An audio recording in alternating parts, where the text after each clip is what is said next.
Nothing quite like chocolate, is there? It's smooth, it's creamy, dark chocolate, milk chocolate, white chocolate. Bring it all on, I'll take it all. Welcome everyone to another episode of 𝗘𝗽𝗍, brought to you by our friends at Cluetrack. My name is Dan Gingiss, the Experience Maker, and we're going to talk about chocolate today. Is there a better topic? I think not. And I am so excited here to bring a couple of friends to the show who are the real experts in the chocolate space. I'm just an eater, and that doesn't really make me an expert at all. But I'd like to introduce to you two experts in the field. First, we have John Kapos, also known as Chocolate Johnny everywhere on social media. He is the owner of Perfection Chocolates in Sydney, Australia. Welcome, Johnny, to the show. Dan, g'day, mate. Thanks for having me, buddy. It's a pleasure, and I cannot wait to talk with you because when I think of chocolate, I think of Chocolate Johnny. Also with us, we have Sarah Tomasaitis. She is the Global Insights Lead for Gum and Mints at Mars, a company also known for chocolate. Welcome, Sarah. Thanks. Happy to be here. Well, great to have both of you here. As I said, you guys are the experts, so I am going to lead us in this discussion, but really we're going to lean on you for some expertise in the field of chocolate. And of course, as always, we're going to base our discussion on some research and analytics that was done by our friends at Cluetrack, who are able to look at tens of thousands of online customer reviews and really dig deep to find the things that companies have to know about in their customer experience. What are people talking about that they love about the products? What are they talking about that they're disappointed? And what are the actions that we can all take? Before we start, I just want to tell all of our viewers that it doesn't matter if you're not in the chocolate industry. In fact, given that I have the two foremost experts in the world here, I doubt that you are in the chocolate industry. That is fine. We're going to have takeaways on this program that are going to apply to your business as well. So without further ado, let's start and get into the numbers. So we looked at almost 13,000 online reviews. And this is the only quiz portion of the show here, Johnny and Sarah. I have put 5 elements of customer experience in alphabetical order. So they are not in any particular order other than alphabetical. And my question to you is, what do customers want from chocolate products? What do you think of all of these 5 things? We've got price, size or quantity, taste or flavor, texture or consistency, or utility, which is things like giftability. Which one do you think rises to the top as being the thing that customers care the most about? I'm going to start with you, Johnny. Okay, if I think about my customers, I'd say taste. Taste, how come? Because they just love chocolate. Yeah, chocolate. When I make a new product and they try it, the first thing is, oh my gosh, that is so good. And I ask them, would you buy that? They go, for sure, I would buy that. And if they go, oh, yuck, it's not that good, they wouldn't buy it. And I did a test. I made a chocolate bar and I put it to a ridiculous price and they bought it because they just loved that taste. It felt good. Like you described, it's that yummy feeling. So yeah, I'd say taste for me. All right. So a lot of price elasticity in chocolate. I like it. And taste you think is number one. How about you, Sarah? What's your instinct? Let me show them to you again here. Oh, we'll have to go with taste too. Across treats and snacks in general, taste is huge, but chocolate specifically, people are going to the category because they just want something great to eat and just something great to snack on. All right. Well, I tell you, we brought the experts here today because they know what they are talking about. And sure enough, taste and flavor is absolutely the top category driver that leads to customer experience happiness among customers who are buying chocolates and leaving ratings and reviews. Interesting that utility came in second. So this is the ability, the packaging, the giftability of the product. Then price, which I think is always interesting when price is not first. texture and consistency, and then size and quantity. So great job on that. Now that we've confirmed we have real experts here, we can move on and learn some more. What was also interesting was that these top drivers did not change across the different types of chocolate. So whether we were looking at white chocolate, dark chocolate, or milk chocolate, these same category drivers rose to the top. And Dan, actually, we see when people are purchasing chocolate online, they're very mission driven. So if you're in a store, you might say, like, what do I have a taste for? What do I want? But when you're purchasing online specifically, you might be purchasing for an occasion, birthday coming up, holiday, etc. So a lot more like that utility factor is probably a lot bigger in the online space versus what you would see in store. Very interesting. John, you see the same thing when people are coming in to buy something now versus for a friend? Or yeah, it's interesting. I'd say it's a bit 50-50. Most people come in to buy for themselves, and then we have the other half who say, I want to buy a gift. What can you recommend? What is nice? What boxes do you have? So I think predominantly for us, walking in for themselves, and then they're doing that gifting. Okay, so then Cluetrack looked at what are the 3 aspects that customers are most happy about with their chocolate as we dip in a little bit further into the positivity. And what we see is that texture and consistency is really, really big. That utility and the taste and flavor are still there. And so when we talk about texture and consistency, we see, and these are words that we're pulling from the ratings and reviews, we see the words crunchy and creamy come up all the time, smooth. When we talk about utility, we think of it as a great snack or a great gift. Again, these are words that customers are using in their reviews. And then certainly taste and flavor seems kind of obvious that when we say something is delicious or amazing, the positivity is certainly going to be high. And once again, what happens is that Cluetrack looks at each and every individual review and rates it for positivity and rates it on its scale. Guys, either one of you, are any of these surprising to you? Any words showing up that you don't expect?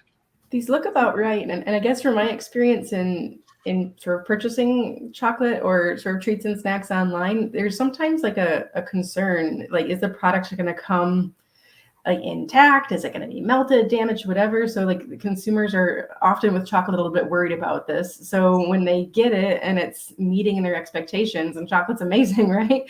When it's meeting expectations, they're happy, right? So it's something that they'll scrutinize a lot, especially when they're purchasing online. And it's a delighter when it's coming the way they expect. A little foreshadowing going on here, because we are going to get to the things that people don't like about chocolate, and you've already nailed at least one of them. So, all right. Cluetrack also looked at whether happiness around chocolate differs during the time of the year and over a period of time. And what was particularly interesting is look at all 3 of these charts for utility, texture, and consistency, and taste and flavor. Something's going on in the holiday season. December, the positivity is going way down. Is this, Johnny, supply chain issues going on? Is this just high demand for gifts for the holidays? What do you think's happening? I mean, am I reading this chart wrong? It says utilities and it's down in December. Like, that's Christmas. Everyone. We would hope it would be high in December, right? Yeah, I thought it'd be just peaking. And also, March, February, March, April is Easter. So utility, definitely it's peaking. But, August, September, it's really, really high. I really can't predict that, why it's, I don't understand why it's like that. I thought it'd be totally the other way around, but you got me stumped on that one. But texture and consistency it's low as well at Christmas, and then taste and flavor is low around Christmas as well. Is that because they've eaten too much and they just that's the last thing I want to eat, more chocolate? Are they eating too much other food, turkey, and drinking too much alcohol? It's really really interesting.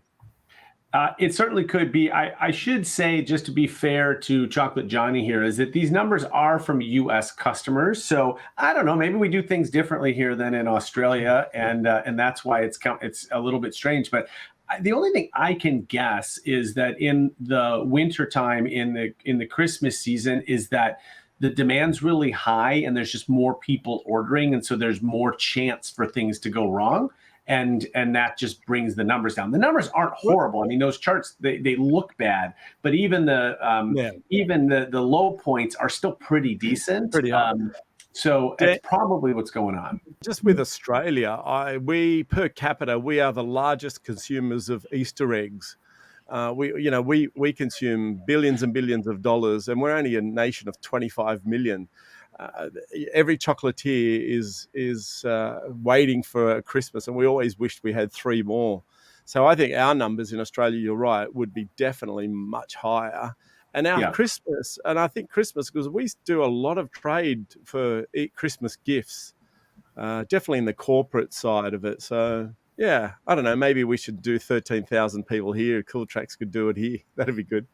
I would love to compare that. That would be very cool. Yeah, I do have a hypothesis. So normally, similar to what you were saying, Johnny, in research in general, people are very positive in December. So like things always spike. So we have to be careful doing research.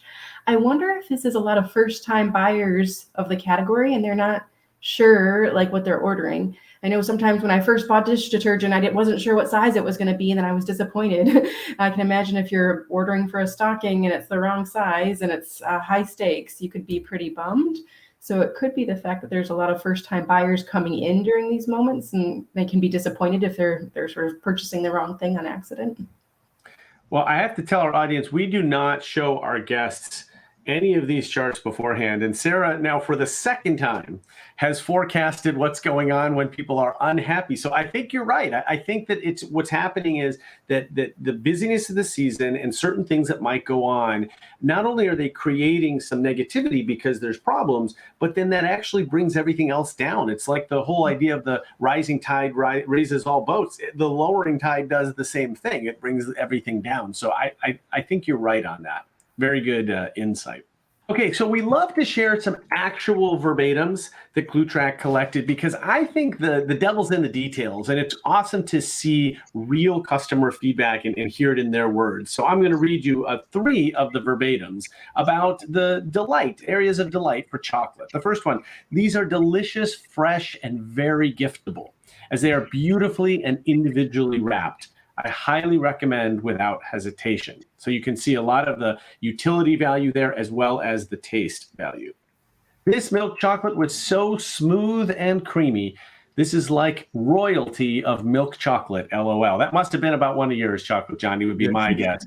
But you can see words like smooth and creamy. I love when reviews are so detailed like that. And you start to get into the words that really, affect people's ratings. The third one, this is one of my favorite treats. I like to get around the holidays. Anything in this brand is amazing, but the peppermint bark is hands down my favorite. I had to include this one because peppermint bark is hands down my favorite as well.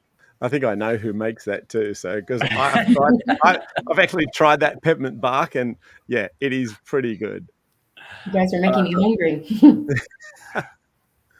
All right, so now we're going to look at some aspects that customers might be unhappy about.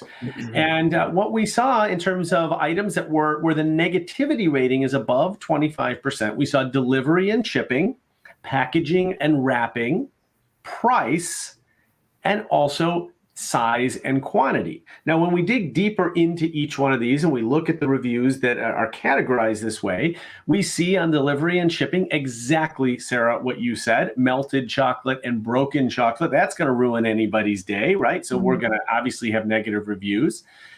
For packaging and wrapping, we get complaints about boxes arriving open or bad packaging generally. Obviously, when price is a negative factor, the complaints are going to be that it's too high. Nobody's ever going to say it's too low. And then size and quantity when it's negative. Also, what you were saying, Sarah, that people found that either most of the time that it was smaller than they expected, and maybe they were expecting something full size. In your research, Sarah, does this just gel with the things that people find negative about chocolate or candy mints, et cetera? Yeah, it looks about right. In our category, we're lucky to work in such a category that people love. They have high expectations for. So when we don't meet them, they're pretty bummed. And Chocolate Johnny, I noticed that, there's not a whole lot of negativity about taste or flavor or anything like that. It really is about what happens next, the packaging, the shipping, etc. How do you deal with that, especially at the busy times? That as soon as I read that the packaging was broken and opened and the product was broken, I'm like, oh, it just reminds me of our online orders, and you get the phone call like, hello, we got this delivery and the chocolate was broken. I'm like, we packed it this way. So to prevent stuff like that, we now photograph everything before we deliver it to show the people that we're packing it perfectly, nicely, the iced boxes. And then we make sure if it's broken or damaged, it's always on the onus of the delivery person. And people don't understand the one thing with a smaller chocolate bar. I get it, but when you're making a premium product like the cocoa, 90% cocoa, and it's a premium product, it's handcrafted, there's a lot of labor, the packaging's beautiful. It's going to be a 80-gram bar, and that bar is going to be $13 or something like that. And so it gets quite deceptive when you're looking at it online. You look at this bar and it's like, oh, it looks like a huge bar, but when you get it, it's this tiny bar. But the quality, I think if they just step back, tried that product, premium quality, you'd go, yeah, it's worth that $13. So without starting any sort of argument here between you two, how do we account for the difference between, Mars obviously has a lot of products, but a lot of them are mass marketed products. And so they're that's what they are. Nobody's expecting them to be the finest Swiss chocolate in the world. That's not what they're selling. It's not what they're saying it is. Meanwhile, Chocolate Johnny, you're focused a lot more on sort of the smaller scale handcrafted. How do we account for both of these existing and how that might affect customer expectations on one or the other? Well, for me, I love that Mars and all the others are manufacturing, because that gives me plenty of space to up my game to give people a product that they can't make and they don't want to make. They're happy for the little Perfection chocolates in Sydney, Australia to be churning out a product. And I see what they're doing as well. Because they're so, some of the bigger companies are really advanced, and so I can see what they're doing and go, okay, well, they're now trending with different spices or different products or adding different inclusions, and their packaging's now becoming more biodegradable, and they're not doing plastic. So yeah, I love it. Bring it on, Sarah. Tell your friends it's Mars to keep going. It helps Chocolate Johnny be that one step and a little bit different from everyone else.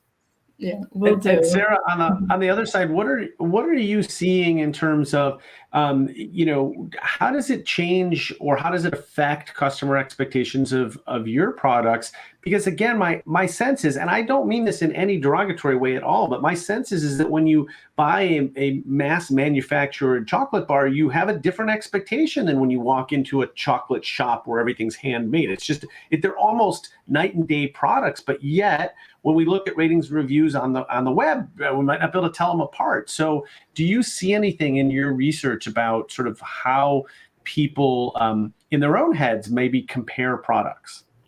I feel like there's a moment for everything, right? So for like M&M's, Snickers, like most people have tried these products, and when they're a favorite, they might buy them online, buy them in bulk.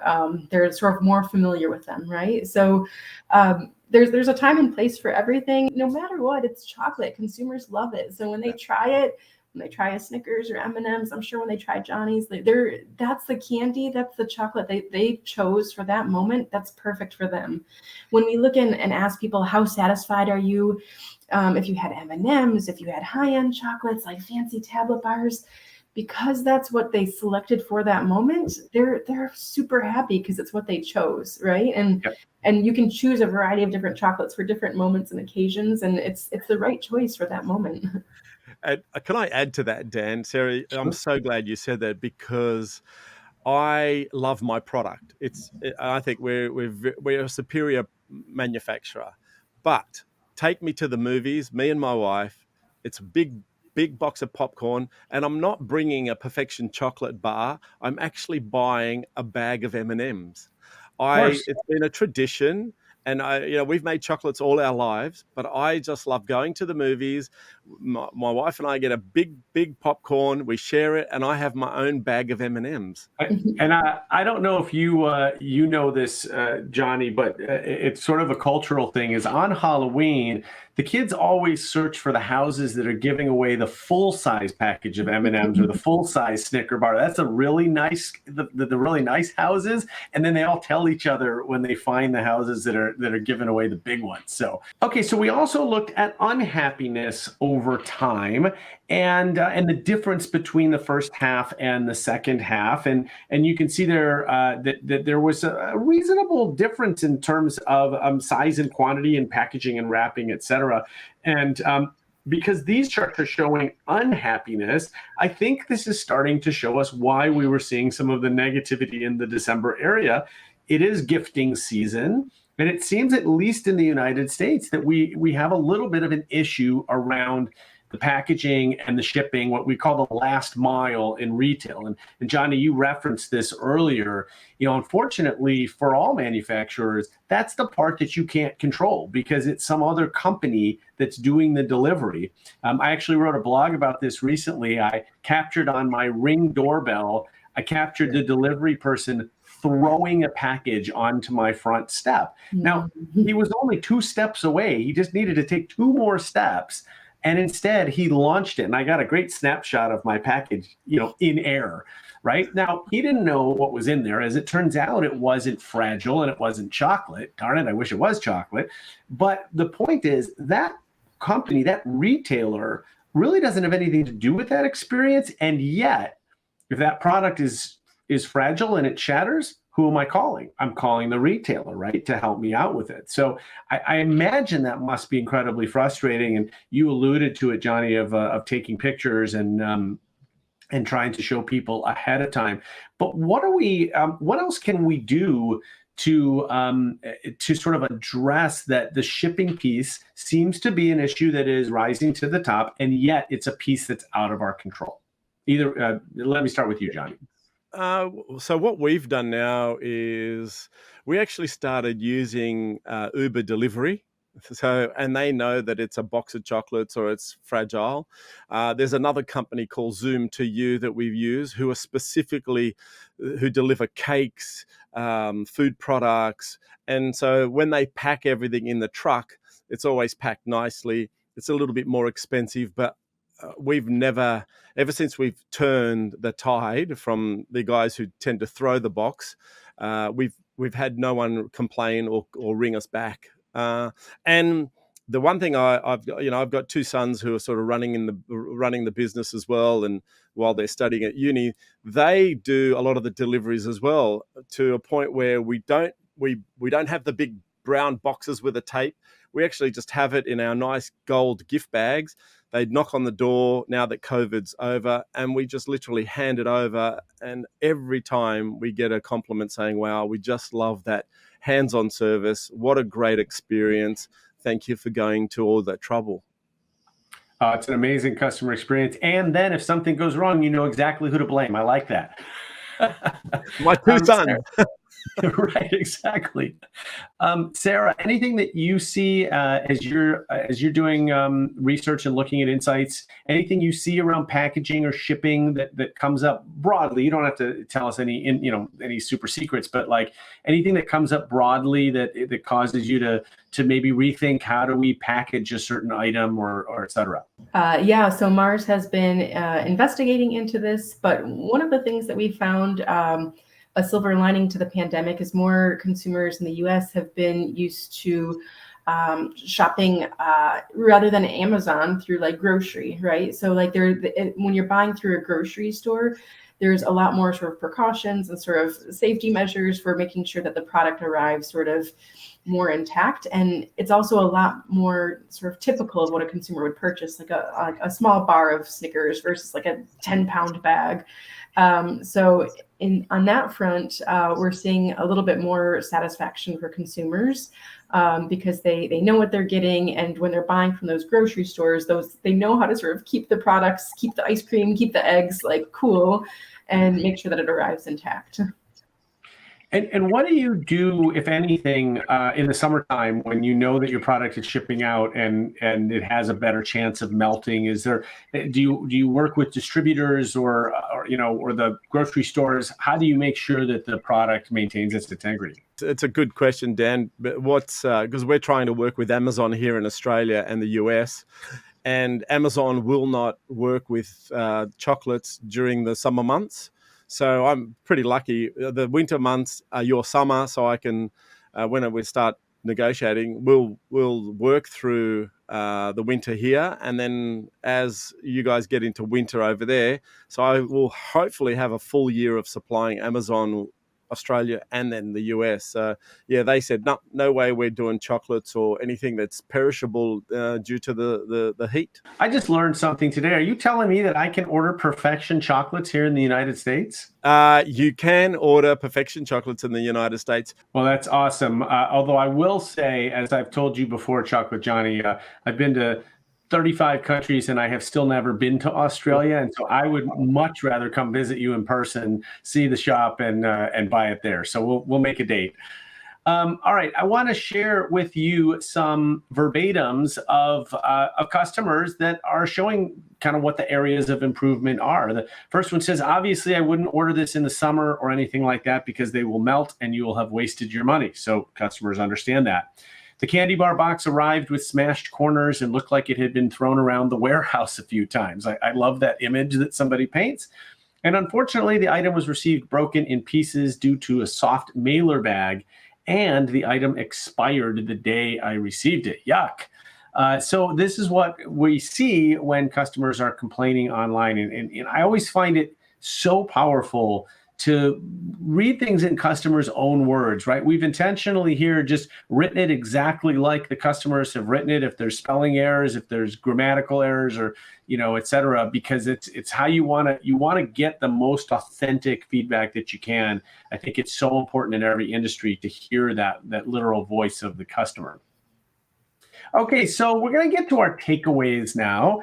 And from the chocolate industry, what we were definitely seeing here is, and I think we can also extend this out to other industries. So we saw that delivery and packaging were a key issue, and that the melting and broken chocolate caused a lot of negativity. And I think the issue here, as I mentioned before, is the last mile in retail and how critical that is, even though retailers often can't control it. Now, I love that Chocolate Johnny mentioned that he is trying to control it by having his own employees, in this case his sons, do the deliveries to make sure that everything is delivered the way that they want it to and expect it to.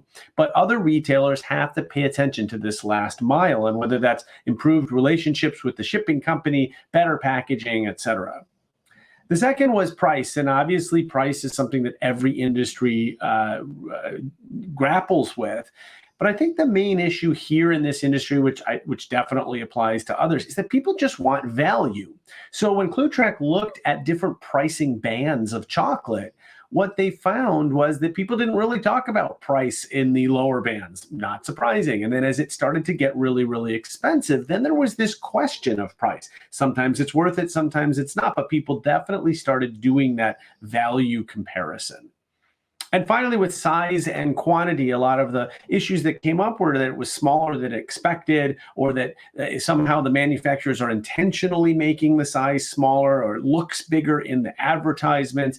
And I think the takeaway here is we just have to be honest and upfront with our marketing, show products the way that they are, not overpromise and underdeliver, but do the opposite, underpromise and overdeliver, or at least, adequately promise and overdeliver. Sarah, what do you think about these takeaways and how do they resonate with you? Yeah, I think it makes sense. People they love chocolate, so if the item doesn't arrive the way they expect, it's a disappointment. And in terms of size and quantity, it's sometimes hard to buy online unless you're familiar with what exactly you're buying. On Amazon, I know they've got the workaround where they show the product in somebody's hand, like a fake person's hand, so you can sort of see how big it is. But we do our best to try to make sure that we're communicating how big the product is, and make sure that consumers are not surprised when they get the item. Johnny, how about you? Are these three takeaways, do they resonate? I want to know the person who said, well, the people who said waste of money. That's an interesting one. When I saw that, I'm like, man, who's eating chocolate and saying that was a waste of money? Is this chocolate that bad? I mean, even not the best chocolate is still not a waste of money. So yeah, most of that sort of resonates. It's everything that they said in that survey definitely resonates with us as well. I think it comes down to when we talk about price, it's very similar. If I could use a different industry and you look at the premium spirits industry, does a $50 bottle of bourbon, is it twice as good as a $25 bottle of bourbon? I don't know. Is a $100 bourbon 4 times as good as a $25? Probably not, right? At some point you're paying up for prestige, for the fact that it's harder to get, for a brand name, etc. And the question then just becomes, who values that? And obviously, and certainly in the bourbon world, a lot of people value that, and so they pay exceedingly high prices for what is, in essence, the same type of liquid in the same size bottle. And so I think maybe I wonder whether that is true with chocolate as well, that in some ways you pay up because it's premium, because it's a brand that kind of deserves that premium. But then could you ask that same question, Johnny, is a $13 bar of chocolate 13 times better than a $1 bar of chocolate, or is it maybe 4 or 5 times better? I'm not sure there's an answer, but does that go through your head? Well, you're right. There is no answer, and it's every individual has different tastes. We just want to make sure we get the majority of them coming into our store. Dan, the world has opened up. Pre-COVID, we're all traveling now. Americans are coming to Australia. Australians are going to Europe. We're trying different flavors, different tastes. The emerging economies of the Philippines, of Thailand, of China. Money's now, we've all become wealthier. So we're tending now to eat we're prepared to spend a little bit more money on a better product. So you go to Europe and you eat chocolate from Belgium and Switzerland and France and Greece, and you're like, wow, that chocolate was phenomenal. And you go back home, whether you're from the US or Australia, you're like, okay, that is quality. Now I want quality. I'm not going to eat it every day, but definitely every weekend I'll splurge and sit with my wife or my husband or my boyfriend or whoever and just enjoy that moment with that bar of chocolate. I get it. Sarah, any final thoughts from you on sort of this wide range of available products in this industry? There's a wide range because people like a wide range. If people didn't like a wide range, it wouldn't exist. So there's a demand on all sides. Totally agree. Guys, I want to thank you so much. This has been shall I say, sweet conversation about chocolate. And it's just great. No matter what the industry is, it's always great to talk to people who live it and breathe it every day. And I think that's why this is so fun for me is I get to talk about a different industry every episode. And I'm not an expert in any of them, but I love talking to people who are. So Johnny, Sarah, both of you, thank you so much for sharing your knowledge with us today. We really, really appreciate it. Thank you. Thanks, Dan. Great having me. Thank you. All right, and that is a wrap for another episode of CXCY, brought to you by our friends at Cluetrack.